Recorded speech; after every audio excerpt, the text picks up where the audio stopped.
शाळकरी मुलांच्या सुरक्षेचं काय झालं? मुंबई उच्च न्यायालयाचा संतप्त सवाल. शाळेचा परिसर सुरक्षित करण्याची सरकार अपयशी ठरल्याची न्यायालयाची भूमिका. गोपीचंद पडळकरांच्या वादग्रस्त वक्तव्याचे पडसाद. पवार गटाकडून अनेक ठिकाणी आंदोलनं आणि निषेध. पडळकर काय बोलतात ते मुख्यमंत्र्यांना विचारा. पवार गटाच्या नेत्यांचा पडळकरांवर निशाणा. शरद पवार गोपीचंद पडळकर यांच्यावर नाराज. मुख्यमंत्री फडणवीस यांना फोन करून व्यक्त केला निषेध.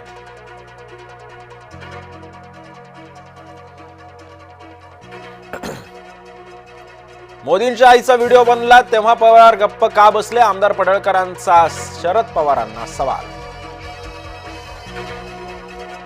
आमदार पडळकर यांचं वक्तव्य असमर्थनीय. मुख्यमंत्री फडणवीसांकडून पडळकरांना समज.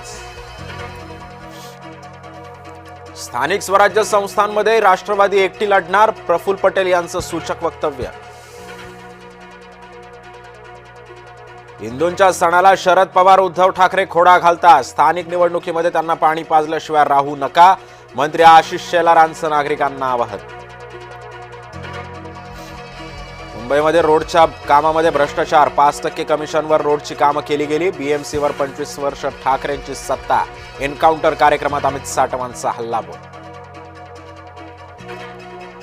बीएमसीमध्ये महायुतीचाच महापौर बसणार. त्यांना कोणा खानाला बसवायचं असेल तर बसवू द्या. ठाकरे बंधू एकत्रित आले तरी काहीही परिणाम होणार नाही. एन्काउंटर कार्यक्रमातून अमित साटम यांनी व्यक्त केला विश्वास. कुंभमेळा मंत्री समिती आणि कुंभमेळा शिखर समितीची स्थापना. मुख्यमंत्री देवेंद्र फडणवीस करणार कुंभमेळा शिखर समितीचे अध्यक्ष.